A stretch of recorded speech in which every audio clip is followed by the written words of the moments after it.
দর্শক, পবিত্র ঈদ উল ফিতর উপলক্ষে বাড়ি ফিরতে নবীনগর বাস টার্মিনালে নবীনগরের বিভিন্ন পরিবহন কাউন্টারে নবীনগর চন্দ্রা মহাসড়কের বাইপাইলে বিভিন্ন মানুষ ভিড় করছেন অনলাইনে টিকিট কেনার জন্য। এবং এই বিষয়ে জানাতে আমাদের সহকর্মী কামরুজ্জামান আমাদের সাথে যুক্ত হচ্ছেন। কামরুজ্জামান, আগের সংবাদেও আপনার সাথে যুক্ত হয়েছিলাম। এই পর্যায়ে আপনি বাইপাইলে আছেন, সেখানে কেমন কি কথা বলছেন যাত্রীরা? তারা অনলাইনে টিকিট কিনতে কোনো ধরনের বাধা সৃষ্টি হচ্ছে কিনা একটু জানাবেন না?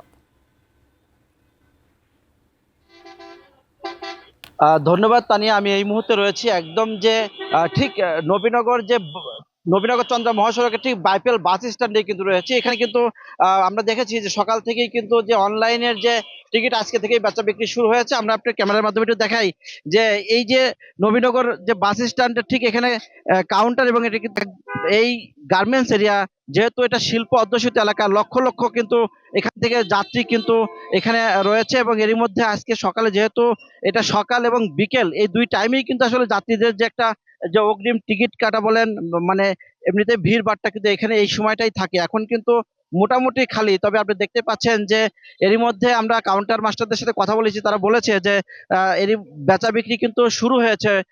এবং যেহেতু বেতন এখনো গার্মেন্টস ওয়ার্কাররা কিন্তু এখনো বেতন যেহেতু পায়নি, বেতন আর মাত্র হয়তো 2-3 দিনের মধ্যেই কিন্তু বেতন পেয়ে যাবে। তখনই কিন্তু মূলত এই যারা শিল্প অধ্যুষিত এলাকায় যে সমস্ত যাত্রীরা রয়েছে এখান থেকে নারীর টানে তারা বাড়ি যাবে, তারা কিন্তু আসলে এই অগ্রিম টিকিট কাটবে। এবং এছাড়াও এখান থেকে এরই মধ্যে আমরা একটা জিনিস আপনাদেরকে জানিয়ে রাখি যে এরই মধ্যে কিন্তু আমরা লক্ষ্য করেছি যে যাত্রীরা কিন্তু যারা চাকরি করে না, যারা পরিবারের লোক, তারা কিন্তু এর মধ্যে বাড়ি ফিরতে শুরু করেছে।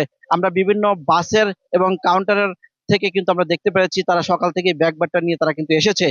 তো সবকিছু মিলিয়ে যদি বলা যায় যে এই নারীর টানে যে সমস্ত আহ, এবার যারা যাত্রীরা বাড়ি ফিরবে তারা কিন্তু নির্বিঘ্নে ফিরবে। এবং আমাদেরকে যারা কাউন্টার মাস্টাররা জানিয়েছে, যেহেতু কদিন আগেই কিন্তু নির্বাচন গিয়েছে, নির্বাচনের সময় বেশিরভাগ যাত্রীরা তারা কিন্তু তাদের পরিবার তারা রেখে এসেছে, এবং যারা চাকরিজীবী তারা কিন্তু চলে এসেছে এবং অনেকটাই কম বলে এবং নির্বিঘ্নে বাড়ি যেতে পারবে বলে আমাদেরকে জানিয়েছে। এই ছিল সর্বশেষ আমার কাছে।